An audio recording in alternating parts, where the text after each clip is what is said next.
ñu ngi leen di nuyu di leen jaajëfal yéen ñuy suivre chaîne bi di Xalaat TV ñu leen di dalalaat ci seen jàngatu bés bi.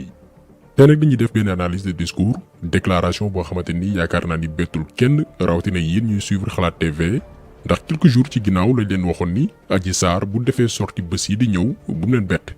ñu ngi koy préparé di ko waajal ngir waxam yi mën a yanu maanaa ci répétition la nekkoon donte maître El Hadji Diouf mi ko sant mbir yi daf ko gën a dugal. Sérieusement ñun Adji Sarr dañ ko yërëm te ñoo ngi ñaan ay mbokkam ñu dem jëli seeni doom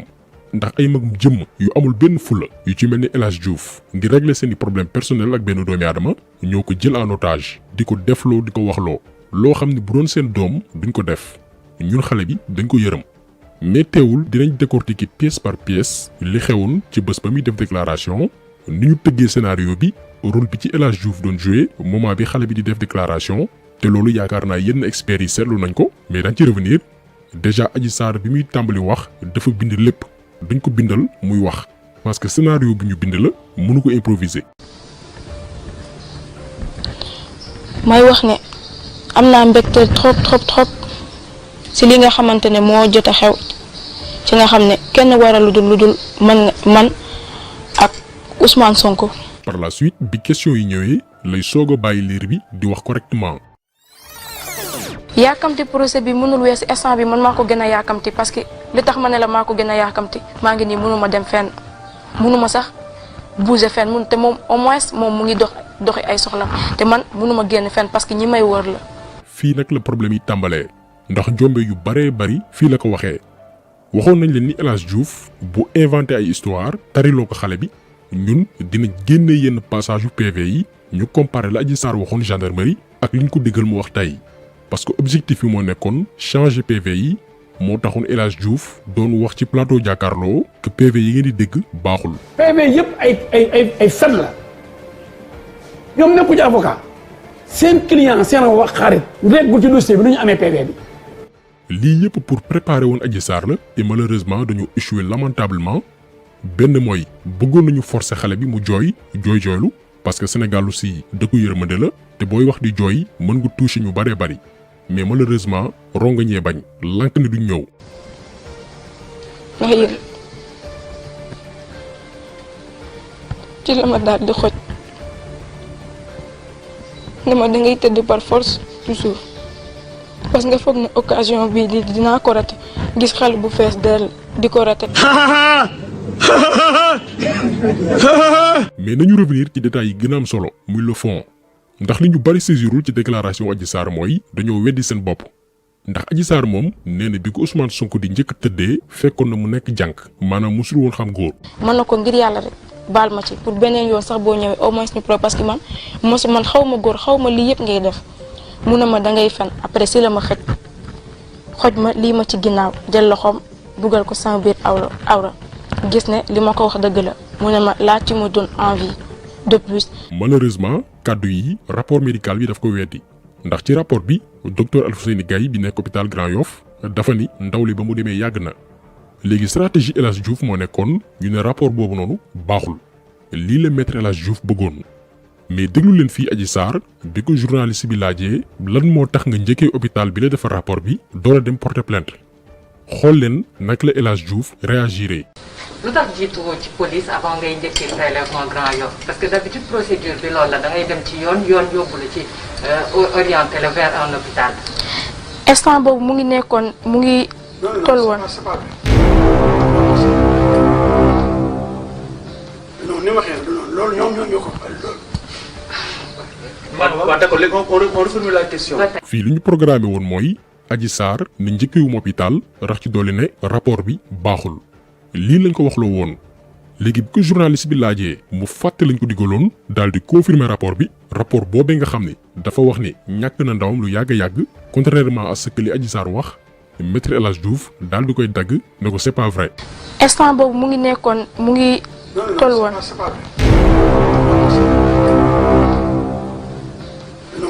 lii xam naa ndeysaan dañ ko fàtte woon dagg kenn mësul gis lu nu mel moo tax ñu naan leen xale bi ñun dañ ko yërëm. mais nañu continuer ba tey ndax lii ñëw moo gën a graaw comme que ci wàllum enquête boo déclaré ay communication téléphonique ne wax na ak diw ba sàngam enquêteurs yi mën nañ def lu ñuy woowee réquisition ci opérateurs yi léegi scénario El Hadj Diouf ma nekkoon Adji Sarr bul wax fenn ni jokkoo ak diw ba sàngam rawatina ñi nga xam ne ñoo tëggu complot bi mais malheureusement Adji Sarr dafa échoué waat daal di wax luñ ko santul woon xoolaat leen fii réaction El Hadj Diouf. léegi mooy ci lundi bi léegi ñu toog ba benn jour mu waat ma sama patron woo ma envoyé message ci laa jël message boobu transféré ko ki nga xamante ne mooy Sidi Ahmed ne ko dencal ma loolu au moins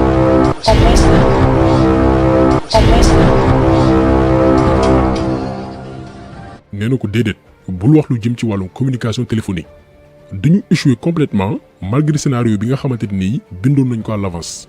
Adji Sarr daal di ñëwaat di expliquer bés bi mu wax ni la Sonko njëkk a yegg ci kawam. après si la ma daal di tëral ci suuf jël huile bi nga xamante ne moom laa ko doon maasawee sotti ko sama kaw.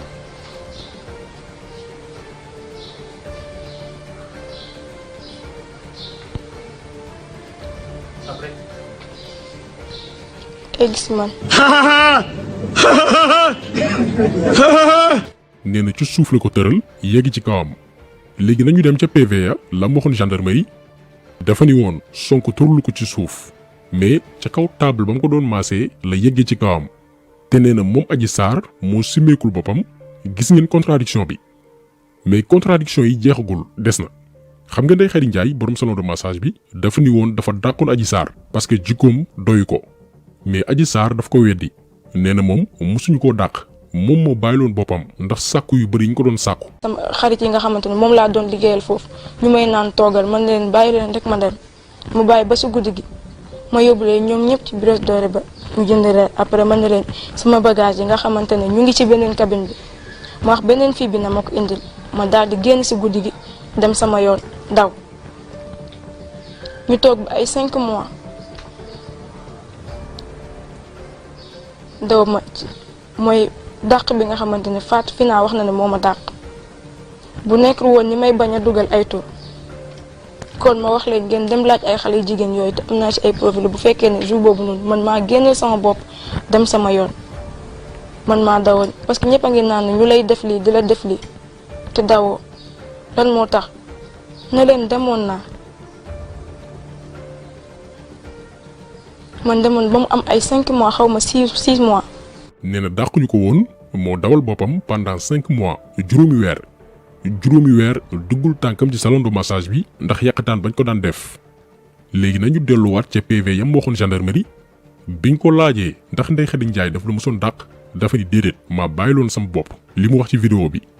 mais différence bi mooy dafa ni dafa bàyyi pour benn jour la arrêté woon le lendemain la ko Ndeye Khady Ndiaye woowaat mu ñëw ci vidéo bi ko El Hadj Diouf defloo dafa ni dafa bàyyi woon pendant 5 mois ci enquêteur mu ne woon benn jour kottu la mosoon arrêté daal di dellu siwaat mais jeexagul enquêteurs yi ne ko lan moo tax nga arrêté woon lan moo doxoon sa diggante ak sa patron mu ne dama doon toppatoo benn client te yeggali ma woon liggéey bi mu daal di dal sama kaw te loolu neexuma woon waxul ni sàkku bi ñu ma doon sàkku moo taxoon ma arrêté comme ni mu ko waxee ci vidéo bi mais dafa ni dafa xuloo woon ak Ndeye Khady Ndiaye loolu di beneen incohérence mais ba tey ci biir PV yi fa la ñuy des gendarme yi na ko à part premier jour bi la Ousmane Sonko njëkkee sàkku ñaata yoon la yeggaat sa kaw Adji Sarr tontu leen ni le 21 janvier le 31 décembre le 11 janvier ak le 2 février muy 4 fois ñeenti yoon buñ ci boolee premier jour bi mu wax ni lañ ko njëkk sàkku muy 5 fois kon nee na juróom yoon la Sonko yegg ci kawam mais ci déclaration bi ko El Hadj Diouf defloo mu ne xamul sax ñaata yoon la tellement que liñ ko sàkku dafa bari lool. ñaata yoon ngeen sëy. sëy nañ lu bëri loo xamante ne mun ñëpp a ngi naan viol répété yi sëy nañ loo xamante ne man mii sax jàpp ma ko mais bu fekkee ne ëppul loolu. journaliste bi laajaat ko ndax daan nga jokkalante ay kaddu ak Ousmane Sonko période bi mu la doon sàkku mu ne ñoom ñaar lenn rek la ñu sekkoon mooy waa ji ñëw tëddee ko tëddee kese lañ sekkoon ñoom ñaar. mosuma toog ak Ousmane Sonko di ko wax lu jëm ci sama vie mosuñu toog sax di am ay yenn paroles yoo xamante ne day jëm ci man day ñëw seq say kese la seqoon ak man. mu ñëwaat ne ñoom ñaar daan nañ waxtaan ba Sonko sax di ko wax ci vie privée am. daf ma doon wax ba wax ma li nga xam même problème bu mu am ak jabaram daf koy day ñëw di ma ko wax waaw pour ma wax leen benn jour février bii passé le 2 bi bu ma koy mujjee wax nee na ma dafa xuloo woon ak benn jabaram même ba muy ñëw sax mu ngi gis jabar bi juste bëgg ñu juboo mu sol robe benn robe bu rouge waaye faalewu ko parce que fu moom man bu ma njëkkoon xam du takk ñaareel. kon Adji Sarr moom ndeysaan malgré lël bi ñu ko dugaloon di ko waajal scénario bi dafa dem ba jaxasoo ci bopp bi lu bari sax dañ ko dagg ci vidéo bi parce que newul woon direct mais bu newoon live and direct musiba daal di am dem na sax ba ni moom waxatul waxi viol mais na Ousmane Sonko wax ni tëdd na ak moom loolu kese la bëgg. bu fekkee ne mosul seq ak man waxatuma sax viol bi wala mosul sëy ak man rek laay wax waaye bu fekkee ne mosul sëy ak man na waat teg kaamiñ jàpp bés bu ko defee man dinaa retirer sama plainte lu ma ci góobe ma gar ko. xam nga lii moom kenn mosu koo gis ci këru àdduna yow nga ni dañ la sàkku mais léegi nga ni waxatoo léegi waxi viol mais na waaj nangu rek nga bàyyi lépp mu sedd kañ la jigéen ju respecté boppam di ndamoo ni benn góor mu ma tëddee parce que moom bu ñu ko déggee dafa mel ni victoire am mooy Ousmane Sonko yegg na sama kaw loolu rek doy na ko ndam lii moom xam naa ni métti na képp kuy jigéen rawatina ñi nga xamante ni ay saay-saay jot nañoo yegg seen kaw ndax li garaaw ci kaw Adji Sarr mooy yenn kaw siif yi kenn dootu ko jël au sérieux ëllëg mën nañ sax siif xale bu jigéen kenn ku siiw daal di yegg ci kawam du ñemeeti wax parce que dafay ragal ñu ne ko waxoo dëgg gis nañ fi kaw Adji Sarr kon kii dafay yàq lu bari ci combat bi yenn organisation yi di mëne depuis des années ngir protéger jigéen ñi aar leen ci yenn saay-saay yi mais nag kenn tooñuñu ku dul El Hadj Diouf seetlu ngeen ni ñun depuis le début dañ ko bërgal ndax jom dafa xëy mu gont magum jëmm war lijjanti say njaboot di wër di lambari di utiliser benn xale bu jigéen juste parce que dafa am benn problème personnel bu bëgg a régler ak benn doomi aadama moo tax il faut que mbokk Adji Sarr yi jël seeni responsabilité ñu ngi koy utiliser di ko gën a dugal ci guuta ñun xale bi personnellement duñ ko yërëm nuñ ko dimbali moo tax ni ñuy sàkkoo naan libéré leen ñoom Guy Marius Sagna noonu itam la ñuy sàkkoo ñu libéré Adji Sarr nañ ko bàyyi li muy dund moo raw rëbës dañ ko tëj teg ko fitna di ko joué ay scénario mel ni ku nekk Marodi wala Evenprod kon ndaw si nañ ko dimbali balaa ñu koy gën a dugal ci musiba kon taxaw seetlu bi tey loolu la woon ñu ngi leen di gërëm di leen jaajëfal di leen di incha allah beneen yoon ci beneen jàkkaat jaa ngeen jëf.